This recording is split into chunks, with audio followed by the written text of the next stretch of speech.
የአማራ ፋኖ ብሔራዊ ኃይል አዳሩን ከባድ አርፒጂ ጥቃት በማድረስ የከተማዋን ከንቲባ ጨምሮ ከፍተኛ የብልጽግና ካድሬዎችን ማሰናበቱን ሲያስታውቅ በጥቃቱ በርካታ የካድሬ አጃቢዎችን መደምሳቸው ታውቋል። መረጃውን በዝርዝር ይዘነዋል፣ ታደምጡታላችሁ። ከወደ ወሎና ጎጃም ታላቅ የብስራት ዜና ሰምቷል።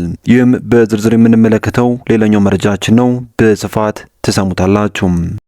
በማዕከላዊ ጎንደር ዞን የተለያዩ አካባቢዎች የተኩስ ልውውጥ ስለመኖሩ ሲነገር በሰሜን ሸዋ አንዳንድ አካባቢዎች ላይ ውጊያዎች መቀጠላቸው ሰምቷል። መረጃውን በዝርዝር ይዘነዋል። ይህ ሰንሰለት ሚዲያ ነው። ሰንሰለት ሚዲያ አስቸኳይና ወሳኝ መረጃዎችን እንደሚከተል ማቅረብ ይጀምራል። በቆይታችንም ቀደም ሲል ባሮች ያስደምጥናችሁን ዜናዎች እንዲሁም ሌሎች መረጃዎችን በዝርዝር ወደ እናንተ እናደርሳለን። እናንተም ለቻናሉ አዲስ ከሆናችሁ ሰብስክራይብ እንዲሁም ቪዲዮ ላይክና ሼር እንድታደርጉ በትህትና እየጠየቅን በቀጥታ ወደ ዝርዝር መረጃዎች አለፍን። አብራችሁን ቆዩም። በአማራ ክልል የሚካሄደው ውጊያም አሁንም ተባብሶ ሲቀጥል በወሎ ቀጠና የምስራቅ አማራ ፋኖ የድል ችቦን ደጋግሞ የለኮሰባቸው የቆቦ ከተማና የአካባቢው ሰንሰለታማ ተራሮች ትናንት ጀምሮ በከባድ መሳሪያ ሲናጡ መዋል ማደራቸው ሰምተዋል። በአራቱም አቅጣጫዎች ከፍተኛ የተባለ ውጊያ እየተካሄደ ባለበት የቆቦ አካባቢ መከላከያ የለው ከፍተኛ ጉዳት ደርሷል ነው የተባለው። የአማራ ፋኖ ብሔራዊ ኃይል የምኒልክ ዕዝ የፋኖ ኃይሎች ልዩ ዘመቻም ቆቦ ከተማ ባለ ብልጽግና ካምፕ ላይ ኢላማውን የጠበቀና የሳካ የአርፒጂ ጥቃት በመፈጸም ድልን ተጎናጽፈዋል። የምኒልክ ዕዝ ልዩ ዘመቻ ከአንድ ክፍለ ጦር አሃድ ላይ የተውጣጡ ቃኞችን በመጠቀም ታህሳስ 2 ቀን 2018 ዓ.ም ሌሊት 6 ሰዓት ተኩል አካባቢ ቆቦ ከተማ ፖሊስ ጣቢያና አካባቢ ላይ ባሉ ሁለት የብልጽግና ካምፕ ላይ በፈጸሙት የአርፒጂ ጥቃት የብልጽግና ካድሬዎችና አጃቢዎቻቸው ላይ የሞት እንዲሁም ቀላልና ከባድ የመቁሰል አደጋ በማድረስ ታላቅ ጀብዱ ፈጽመው ታላቅ ድልም ተጎናጽፈዋል። ባለፉት 2 ዓመታትና ከዛ በላይ ወገናቸው የአማራ ሕዝብ ላይ ዘር ማጥፋት መፈጸማቸውን እንዲያቆሙም በተደጋጋሚ ተነግሯቸዋል። ሰማያሉ የብልጽግና ካድሬዎች ላይ የማያዳግም እርምጃ እየተወሰደ ነው የተባለ ሲሆን ይኸው ባንዳን የማጽዳት እርምጃም ተጠናክሮ ቀጥሎ የና አርበኛ አለሙ ገብሬም፣ አርበኛ ዋስዬ ከበደ፣ አርበኛ ፍሬዋለንና ሌሎች ጀግኖች ታህሳስ 2 ቀን 2018 ዓ.ም ሌሊት 6 ሰዓት ተኩል አካባቢ የቆቦ ከተማ ከንቲባን ጨምሮ ሌሎች የወረዳ ካቢኔዎችና አጃቢዎቻቸው ላይ የማያዳግም እርምጃ ወስደዋል የተባለው ከንቲባውን ጨምሮ ለጊዜው በስም ያልታወቁ ባንዳዎች ላይ ቀላልና ከባድ ቁስለኛ እንዲሆኑ ያስገደደ ጥቃት ሲደርስባቸው ሌሎች በስም ያልተለዩ 4 ሰዎች ሙሉ በሙሉ ተደምስሰዋል የተባለው። ከዚህ በተጨማሪም 6 የሚደርሱ ቀላልና ከባድ ቁስለኛ መደረጋቸውም ተረጋግጧል።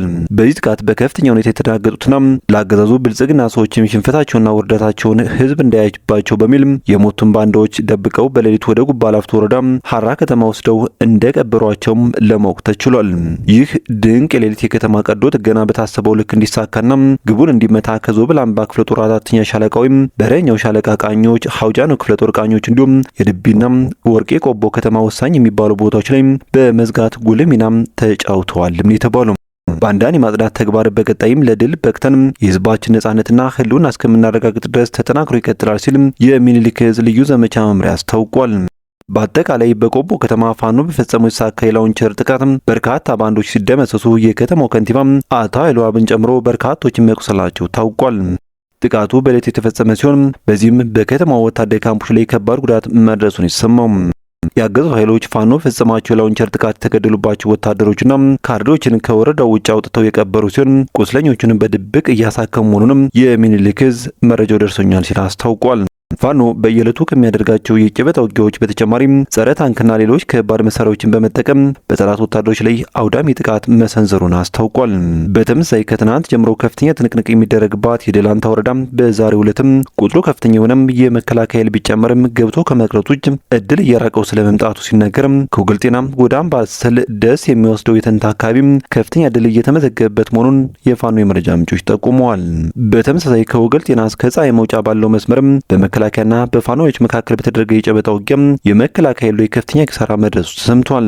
በዚህ ፊት ለፊት ውጊያ በርካታ የግልና የቡድን መሳሪያዎች የተገኙበትና የምስራቅ አማራ ፋኖን ጀብዱ ዳግም ያስመሰክረው አውደ ውጊያዎች መፈጸማቸውም ተነግሯል። በአምባሰል በሁሉም አቅጣጫ ያበበው ይህ አውደ ውጊያ በውጫሌ፣ በመርሳም፣ በወርጌሳ አቅጣጫም ከፍተኛ ጦርነት መካሄዱን ይሰማው። በዚህ ከፍተኛ መስዋዕትነት በሚጠይቀው የእጅ በእጅ ውጊያ የአማራ ፋኖ ጀብዱን አሁንም በደማቅ ታሪክ እየጻፈ ቀጥሏል ተብሏል።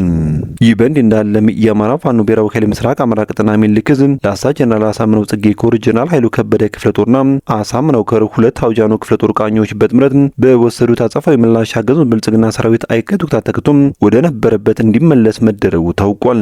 ታህሳስ 3 ቀን 2018 ዓ.ም መነሻውን ጋዝጊቢላ ወረዳ አስከትማ ያደረገው ያገዘው ጥምር ጦር በሶስት አቅጣጫ ማለትም ከአዲበር በሞጎ አቅጣጫ ካንሳይ ዋሾ በሚዩ አቅጣጫ እንዲሁም በላይ በደጋው አድርጎ ወደ ቁልቋል 40 ተንሳ አቅጣጫ አድርጎ በመምጣት የጀነራል ኃይሉ ከበደ ክፍለ ጦር ፋኖችን አፍናለሁ ብሎ የመጣውን ጦር ሆን ተብሎ ወደ ውስጥ ሰርጎ እንዲገባ በማድረግና ስትራቴጂካዊ ቦታዎችን ይዞ ሰፊ ሰዓት በመስጠትና ቦታ በመያዝ እንደ ዶሻ የተክለፈለፈ የመጣውን የብልጽግና ጥምር ጦር አይቀጡ ቅጣት ተከቶ ተመልሷል ሲልም የፋኖ አዛዡ ገልጿል።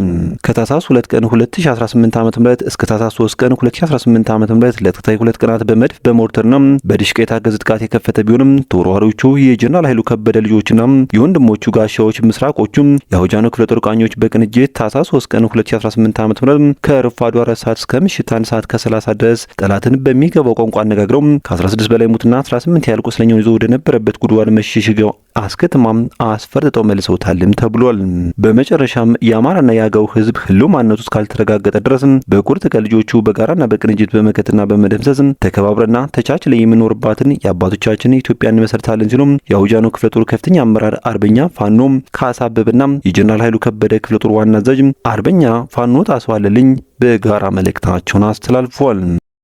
የአብይ አህመድ አገዛዝ በሀገር ውስጥ በሁሉም አቅጣጫዎች በሰላም እጦትና ጦርነት ከመማገድ ባለፈም ዓለም አቀፍ ስሟን በማጉደፍም እየቀደመው ያለ አይመስልም።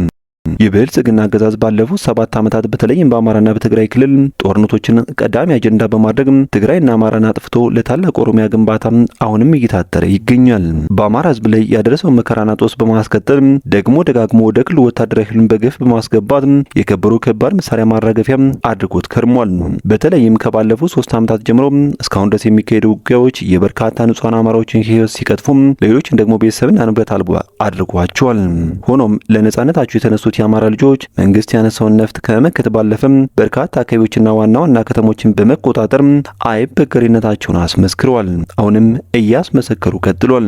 በዚህም ከባህር ዳር ከተማና ጥቂት ከሚባሉ ከተሞች ውጭም ሌሎች የክልሉ አካባቢዎች አሁንም በአማራ ፋኖ ቁጥጥር ስር ሆነው ቀጥሏል።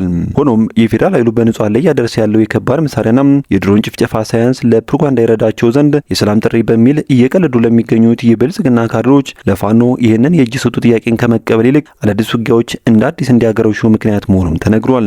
በዚህም ከባህር ዳር በቅርብ ርቀት ከሚገኙ ደቡብ ጎንደር አካባቢዎች እስከ ወሎ የአምባሰል ተራሮች ድረስ ትናንት የጀመረው ውጊያ ዛሬም ቀጥሎ የተካሄደ ሲሆን በደቡብ ጎንደር ዞን ባሉ የደራ ወረዳና መሰል አካባቢዎች ላይ ከባድ የተባሉ ውጊያዎች የተካሄዱ መሆኑ ተነግሯል። በደራ ወረዳ ሐሙሲስ፣ ንፋስ ስልክና ገጻዊት ማርያም የተባሉ አካባቢዎች በከባድ መሳሪያ የተናጡ እንደሚገኙና ከባድ የተባለ ጉዳት መድረሱም ሰምቷል። በውጊያው በሚሊሻና በብልጽግና ታጣቂዎች ላይ አሰቃቂ የተባለ ጥቃት እንደደረሰ ሲነገርም በሰብልና በንብረት ላይም ከፍተኛ ጉዳት ደርሷል ነው የተባለው። በአካባቢው የመንገድና የመብራት አገልግሎት መቋረጡም ተነግሯል። የአገዛዙ ኃይል ጉዳትን ተከትሎ ተከታታይ የሆነ የድሮን ቅኝት እየተደረገ መሆኑ ሲነገርም ከድሮን ቅኝቱ በኋላም ድንገተኛ ጥቃት ይደርሳል በሚል በማህበረሰቡ ዘንድ ከፍተኛ ውጥረት ነግሷል ነው የተባለው።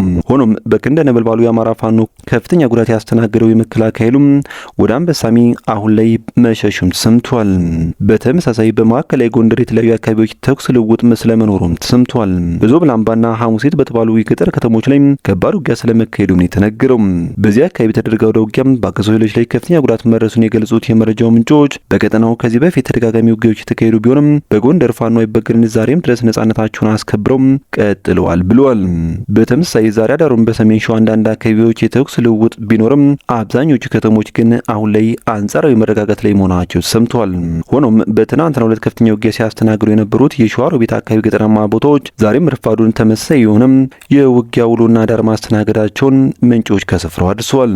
በዚህም ወደ ሸዋሮቢት የሚያስገቡና የሚያስወጡ መንገዶች ለከተማዋ ደህንነት ሲባል በአገዛዙ ኃይሎች መዘጋታቸው እየተነገረ ይገኛል።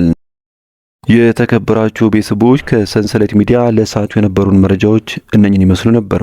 በቀጣይ በሌሎች ዜናዎች እንዲሁም ጥቆሞች እስከምንገናኝ በያላችሁበት የዓለም ጥግ በቸር ቆዩኝ።